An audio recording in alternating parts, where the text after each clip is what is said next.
नमस्कार, मैं योगेश राणा। और बात त्रिवेंद्र सिंह रावत की करते हैं, क्योंकि त्रिवेंद्र सिंह रावत ने एक बहुत ही बड़ी बात कही है जिस पर कांग्रेस नेता और नेता प्रतिपक्ष यशपाल आर्य का भी रिएक्शन आया है। त्रिवेंद्र सिंह रावत का कहना है कि उत्तराखंड में अचानक से बढ़ गई आपराधिक घटनाओं में किसी माफिया तंत्र की मिलीभगत है और यह माफिया तंत्र उत्तराखंड में भाजपा की पुष्कर सिंह धामी सरकार को अस्थिर करना चाहता है।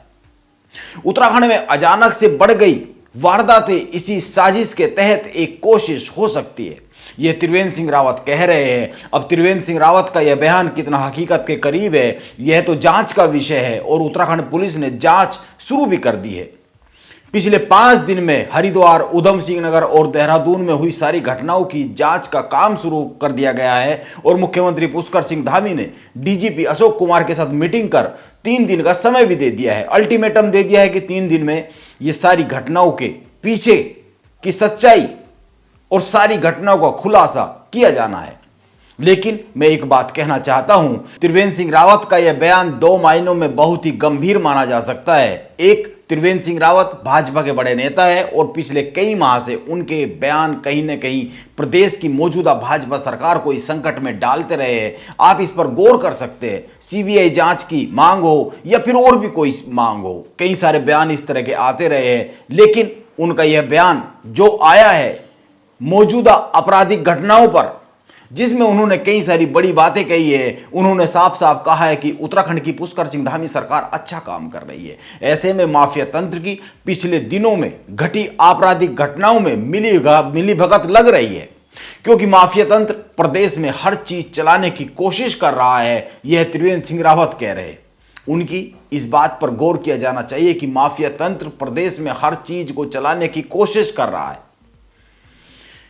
और यह भी समझना चाहिए कि त्रिवेंद्र सिंह रावत 4 साल उत्तराखंड के मुख्यमंत्री रहे हैं। वो प्रदेश में दूसरे ऐसे नेता रहे हैं जो सबसे अधिक समय तक प्रदेश के मुख्यमंत्री की कुर्सी पर उत्तराखंड में टिकने का काम कर चुके हैं। इसीलिए वो जानते हैं कि उत्तराखंड में एक माफिया तंत्र है जो प्रदेश को अपने तरीके से चलाने की कोशिश में रहता है और यह बात किसी से छिपी हुई भी नहीं है। लेकिन मौजूदा समय में वो कितना काम कर रहा है, इस पर एक सवाल या निशान है, क्योंकि धामी सरकार इस तिलिस्म को लगातार तोड़ती हुई दिख रही है। आप इसको बहुत सारी घटनाओं से समझ सकते हैं। यह जो सिंडिकेट सरकारी नौकरियों को लूटने का काम करता रहा है, ये जो वन विभाग को लेकर बहुत सारे मामले आ रहे हैं, ये जो बहुत सारी जांच चल रही है, इनसे एक मैसेज तो है कि सिंडिकेट कहीं ना कहीं टूट तो रहा है, चिंता में तो है। लेकिन मैं त्रिवेंद्र सिंह रावत की इस बात पर, वो जो माफिया तंत्र की का गठजोड़ बता रहे आपराधिक घटनाओं में, इस बात पर किसी भी निष्कर्ष पर पहुंचने से पहले यह कहना चाहूंगा कि यह जो जांच है, जांच के रिजल्ट को देखना बहुत जरूरी है। अभी जल्दबाजी में किसी निष्कर्ष पर पहुंचना सही नहीं है। त्रिवेंद्र सिंह रावत की बात को किसी निष्कर्ष तक अभी लेकर जाना, मुझे लगता है कि शायद जल्दबाजी है। हां, मैं इतना जरूर कहना चाहूंगा कि त्रिवेंद्र सिंह रावत उत्तराखंड के मुख्यमंत्री रहे हैं, वो पूर्व मुख्यमंत्री है, इसीलिए उनके बयान को नजरअंदाज तो नहीं किया जा सकता है।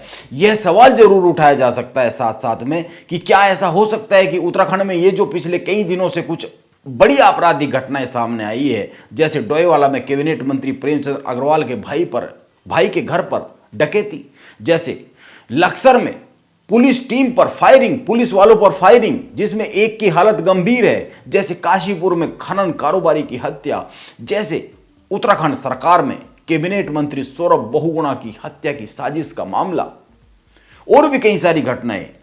ये सभी घटनाएं पिछले 5 दिन में सामने आई है। इनमें से कई घटनाएं असामान्य है, खासकर 2 घटनाएं यह माना जा सकता है। एक हरिद्वार जिले में जो लक्सर में घटना घटी है, पुलिस पर सीधे फायरिंग हुई है, चिंता पैदा करने वाली यह घटना है। जाहिर सी बात है, इस घटना से खौफ पैदा होगा। यह घटना को अंजाम देने वाले समझते ही रहे होंगे और इस घटना के बाद पुलिस बहुत अलर्ट हो जाएगी, यह भी समझा ही जा सकता है, क्योंकि यह घटना सीधी पुलिस सिस्टम को एक चुनौती है। और दूसरी घटना डोईवाला में कैबिनेट मंत्री प्रेमचंद अग्रवाल के भाई के घर पर डकैती की जो घटना है, इसको भी बड़ी गंभीर घटना माना जाना चाहिए। एक मंत्री के भाई के घर पर वारदात को अंजाम देने वाले यह तो समझते ही होंगे कि इस डकैती के बाद कितना कोहराम मचने वाला है, पुलिस कितनी एक्टिव हो जाने वाली है, मीडिया कितना एक्टिव हो जाने वाला है।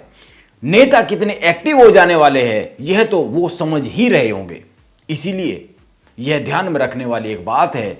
लेकिन मैं फिर कहता हूं कि इसके बाद भी मैं इस निष्कर्ष पर पहुंचने की जल्दबाजी नहीं कर सकता कि इन घटनाओं में किसी ऐसे माफिया तंत्र का हिस्सा रहा हो सकता है जो प्रदेश की मौजूदा सरकार को निशाने पर लेने का काम कर रहा होगा। जब मीडिया ने इस बारे में नेता प्रतिपक्ष यशपाल आर्य से बात की तो उन्होंने भी केवल इतना ही कहा, त्रिवेंद्र सिंह रावत यह बताए कि कौन लोग है, वो कौन तंत्र है, हम भी अवसर मिलेगा उनके साथ खड़े हो जाएंगे। यशपाल आर्य कह रहे हैं कि अगर त्रिवेंद्र सिंह रावत माफिया तंत्र के बारे में बताएंगे तो हम त्रिवेंद्र सिंह रावत के साथ खड़े हो जाएंगे, उनका यह कहना है। यह गौर करने वाली बात है। हालांकि मुख्यमंत्री ने डीजीपी से मीटिंग की है। हरिद्वार, उधम सिंह नगर और देहरादून में घटी इन घटनाओं को खोलने के लिए 3 दिन का समय दिया है। 1 दिन उसमें से गुजर गया है, इसीलिए 2 दिन बचे हैं। अब देखना होगा जांच में क्या निकलकर सामने आता है। इसका 2 दिन और इंतजार किया ही जाना चाहिए। नमस्कार, आप बने रहे मेरे साथ।